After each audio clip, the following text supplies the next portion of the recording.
Welcome back to Washington Watch. We're broadcasting in Jerusalem. We're at the studios of CBN News here in the heart of Jerusalem, and I want to thank you for joining us. Amir Tsarfati, my guest, and great to see you again. Great to see you, Tony.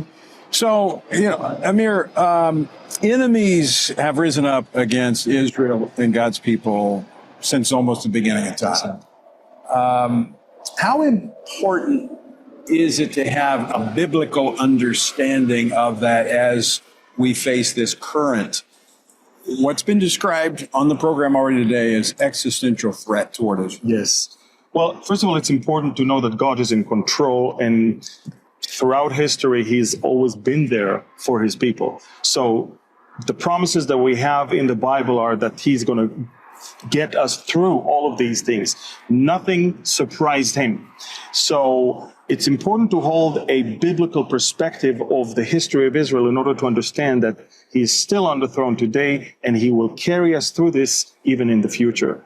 So not to fret, not to think that a lot of people that are holding the replacement theology, for example, they think that the state of Israel is an accident. Right. They think that it's not exactly the will of God. So, miracle of God. Exactly. It has to be a miracle because it was against all odds. Well, every time something like this happens, they think, okay, well, we may have been right after all, and they're not going to last.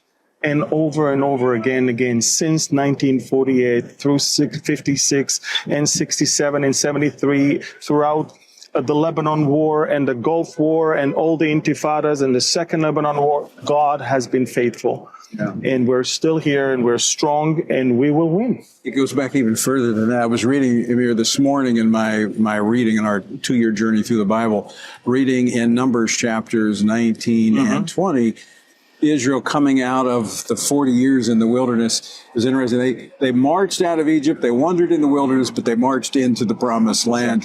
But what was interesting is they sought peace. They just wanted to pass through the various countries, the regions, wanted to be on the King's Highway. They wouldn't let them pass. They didn't pick a fight, but when the fight came, not only did they win, but they got all the real estate. It's like every time somebody comes against Israel to take what God has given them, Israel ends up with more. And that's the testimony of Rahab when she talked to the spies in Jericho. She said, we've heard of your God and what he did to all those kings.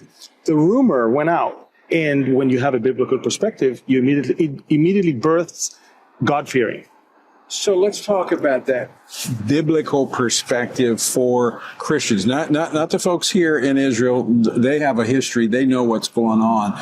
But you have a lot of people in the church a little ambivalent about what's happening right now. Yeah, well, they are because, A, they let the Medianites feed them, the media, the secular media.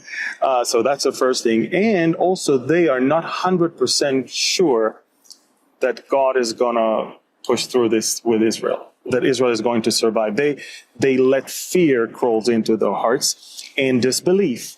It's important that we understand it's the same God who fought for us then that is fighting for us right now. Miracles upon miracles. Yes, October 7th was horrific. And yes, even the Holocaust was horrific.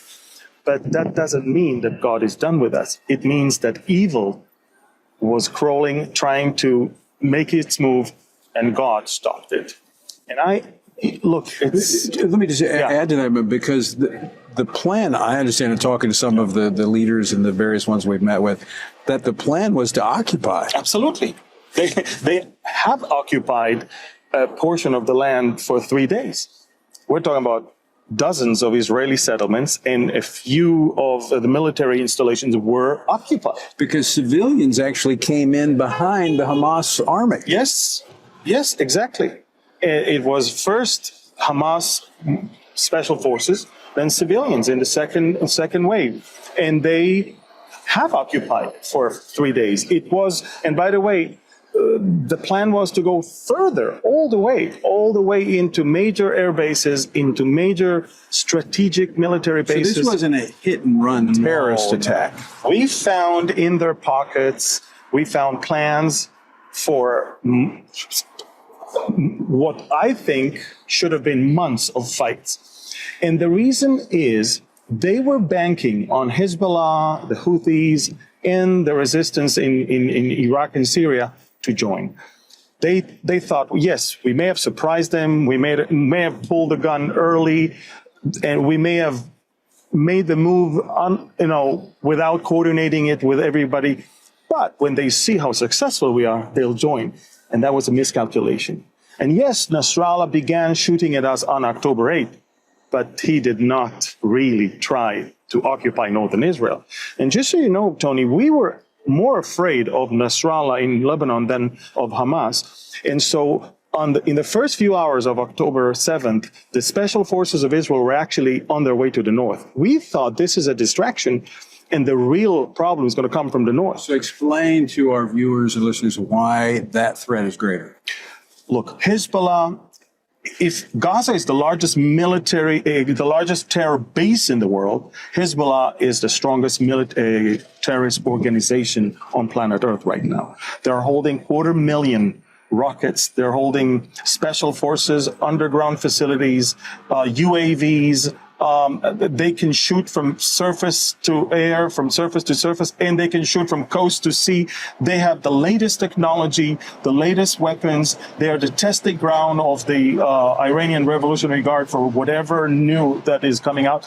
And so Hezbollah is out there as the front of the Iranian regime to be the buffer. In fact, Iran doesn't want Israel to attack Iran. So they created an army of proxies that will do the job for Iran and will cause us to be busy and exhausted by fighting the proxies.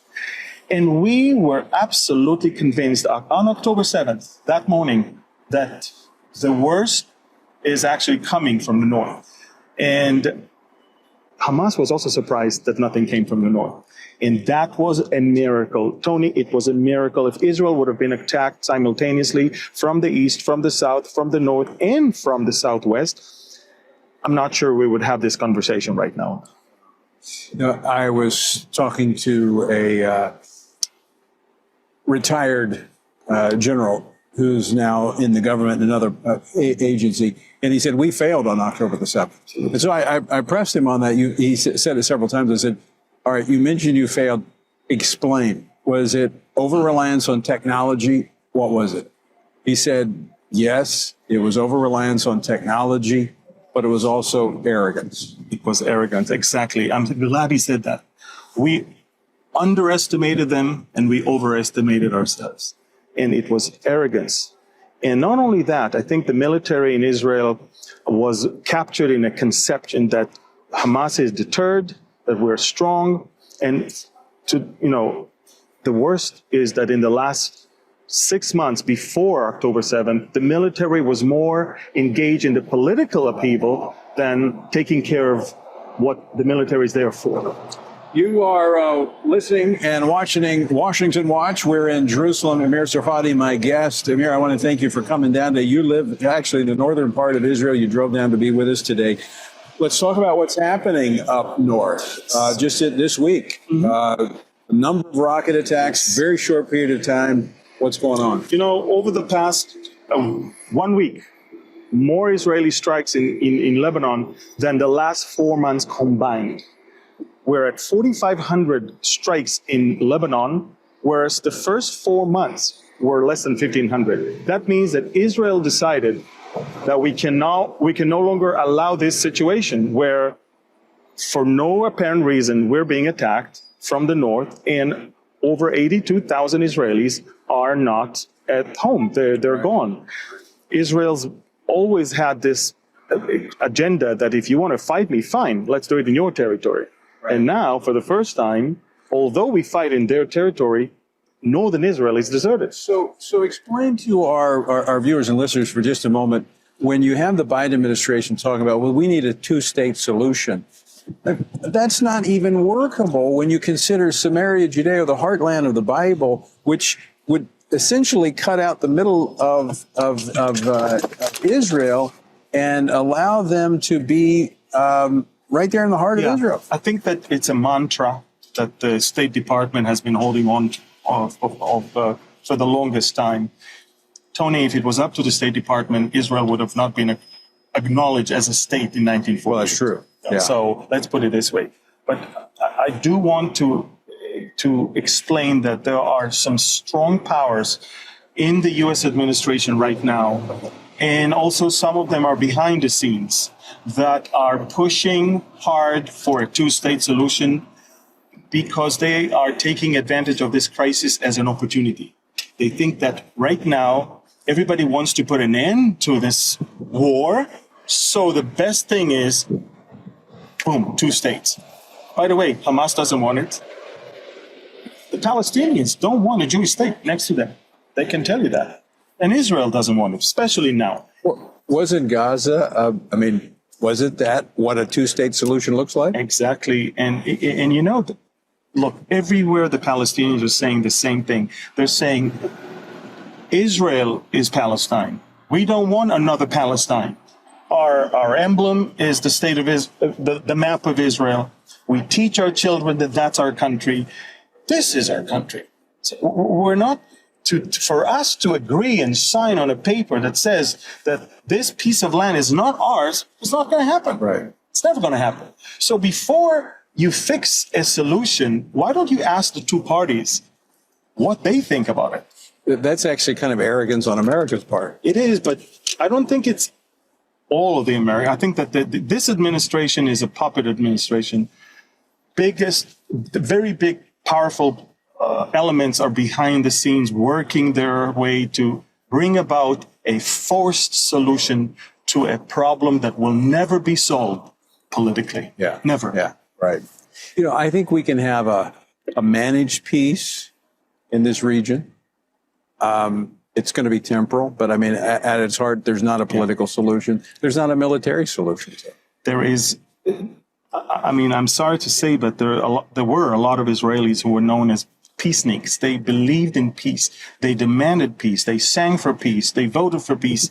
They were in the kibbutz. They lived right there. The strongest presence of peaceniks that I'm talking about lived on the border of Gaza, and they were those who were butchered by the people to whom they helped and extended a lot of aid and all of that. And they're now filled with questions, because I've talked to some of them. Yeah, let's put it this way. 80% of them are now questioning things. 20% are still captured in that,